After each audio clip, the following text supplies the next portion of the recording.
This week in Nerf, we've got new blasters from Hascon, new motors, and a hybrid flywheel cage. I'm Jangular, and this is your source for first-party, third-party, and community Nerf news.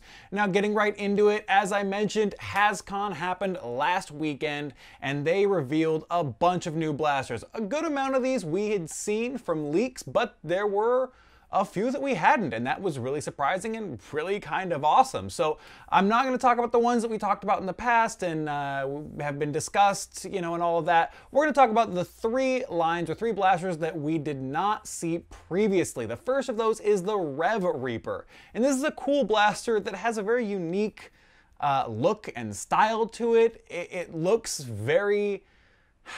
It looks kind of like it's going to be the kid's favorite blaster. Like, it really looks like it's appealing towards that younger audience, the super goofy, over-the-top kind of look that I think is great. I think kids are going to love this blaster. I think the gimmick behind it with the whole kind of slam, like you pull the priming mech back and it revs up and then it shoots the dart out, I think that's pretty cool. It's not going to be great for the adult nerfers that are, going out to games and want accuracy and things like that, because you're slamming the blaster to shoot it, and that's going to cause the barrel to go all over the place, and you're not going to have the most accurate shots. But it's a neat blaster. It's cool looking. The magazine for it is really cool. Like, they added more deco on it, and I think that's pretty cool. They're adding more different, unique Nerf magazine designs. I'm always a fan of that. I like variety. So this is definitely a neat little entry into the Zombie Strike line. Next up is the Mega Tri-Break, which is essentially a Mega Triad, but inline. Or all, instead of the triangle, it's all in a straight line up and down. And to load this blaster, you actually have to break the barrel off like a sledge fire. It pops open, and then you can load the darts in, and it shoots with a smart AR system, and it's pretty cool looking. I really dig the look of this blaster. It's big, it's chunky, which makes sense for Mega, but it's just fun looking. I love that popping the shell open to load in and all of that. I really think it's a cool design. I'm a fan of them, so I'm probably gonna pick one of these up.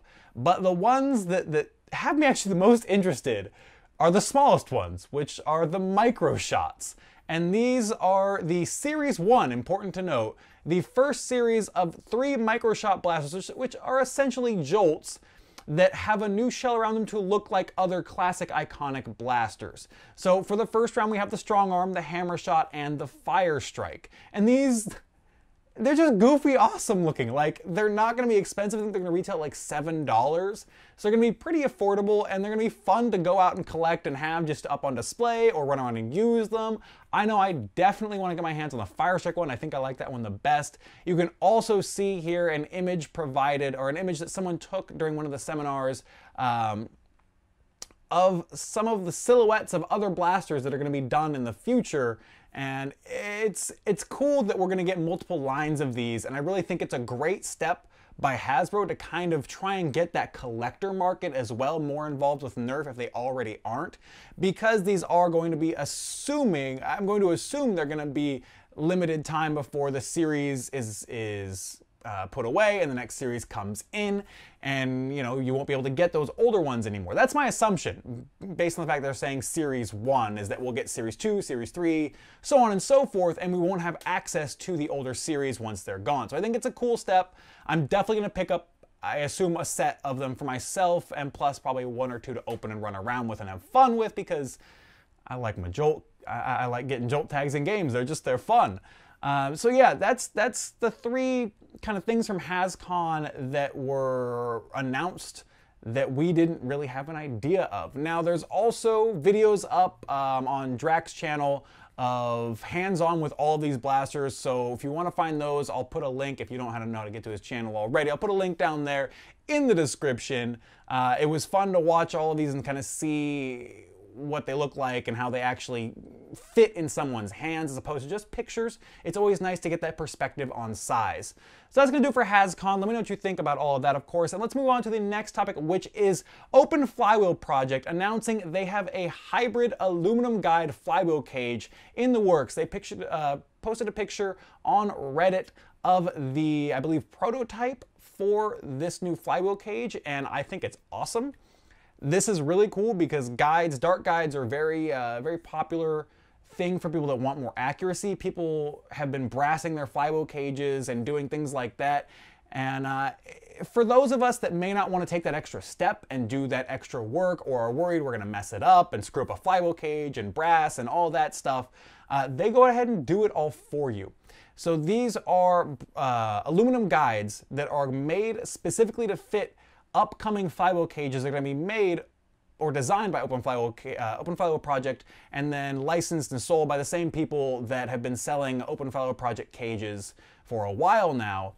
And these guides are going to fit specifically in those cages, and the one guide that they're having designed and made is going to fit all of their different crush types, which I think is really cool. You don't have to worry about, oh, you know, is this crush type going to be out of stock for the guide, or, you know, they're going to have to order more aluminum for this. No, it's all going to fit whatever crush type you want for every single hybrid OFP cage. Whatever crush you want, I think that is absolutely awesome. And they're thinking the retail is going to be around $25, which is not too bad. Like, yes, it's more expensive than just the flywheel cage, but you're also getting a piece of custom worked aluminum to fit inside that flywheel cage and give you that nice dart guide. So I think that's really cool. Looking forward to these.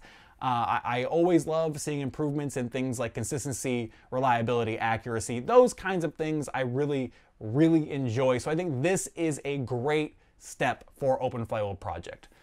Now, talking about flywheel cages, we got to talk about motors for those flywheel cages. And last week, we got some teasers and some images popping up of the new Neo Rhinos and Neo Hellcats from MTB. And I waited to talk about them because I wanted to see the performance on these before we did so. And Dean over at Blaster Tech got his hands on them, got his test pair in to do a video on. He did a video, posted it. That will be down below in the links. Go check that out because, oh, these motors, oh my goodness, they are beefy. The Rhinos, especially. The Rhinos, the Neo Rhino, they're 130 motors. They kick like 180s. The torque on both the Neo Rhinos and Neo Hellcats is insane. It is ridiculous. I'm so excited for these because I talked about in a recent episode how I think torque is this great kind of, we're getting a lot of good stuff from torque from people wanting to run high crush cages that is having a secondary effect on people that are maybe not even looking into that and just getting better rev up times because of it. So I think I'm a big fan of torque right now, and to see the numbers on this, oh my goodness.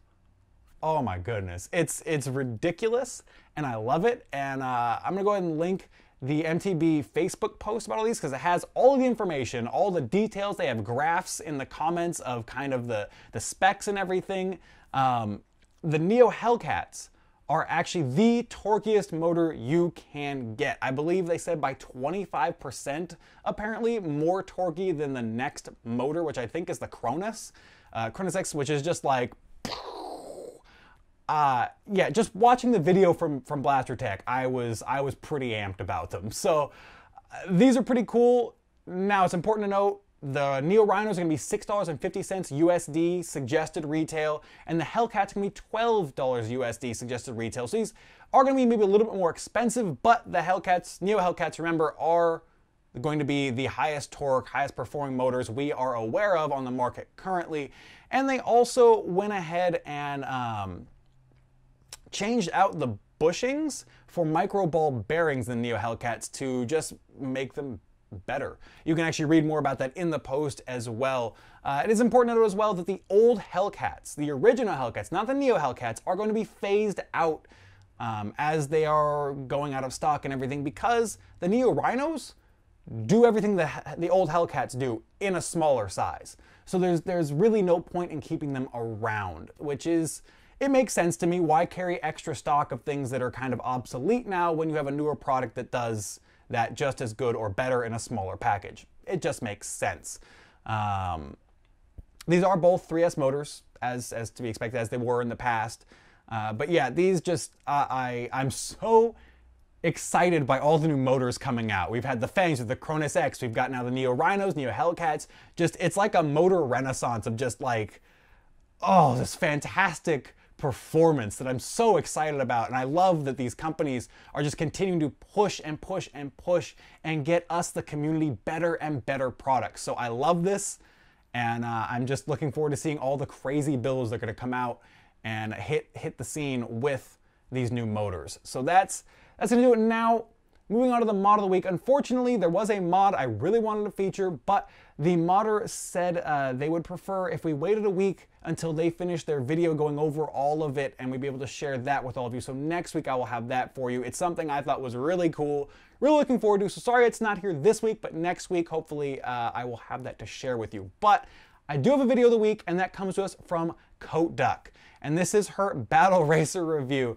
And you may think that's a bit, kind of maybe a bit odd of a thing to share as the video of the week, but it's something that I really enjoyed watching, and I think beyond just the fact that it was a review and she actually reviewed it and took it out and took it seriously as a review, I think a lot of it was aimed towards parents as well, which is nice because you see people riding around and goofing around with battle racers and whatnot, and parents may be looking for that. But the thing that I really enjoyed about this was actually towards the end when she took the time to kind of reflect upon what it is about Nerf that's really enjoyable and why these things, these goofy things, kind of appeal to us as adults, and how it appealed to her and who she thinks it'll appeal to and all these things. And I really enjoyed that aspect, and I thought it was really nice, and it left me feeling good after the end of the video. So I wanted to share that with all of you because I found it interesting, and yeah, and if you just want to see a battle racer riding around a skate park too, you know, that's there as well. But go check that out. It is definitely interesting, and that video is going to be right here because we are at the end of the video. So let me know what you thought of everything in this week's episode, everything from Hascon, the new blasters, the stuff you get to see hands-on, the new aluminum hybrid guided OFP flywheel cage, the new motors, everything. Let me know in the comments. I love hearing from all of you. If you're new to the channel and enjoyed this video, feel free to hit that subscribe button for more in the future. And as always, thank you so much for watching. I'm Jangular, and I'll see you next time.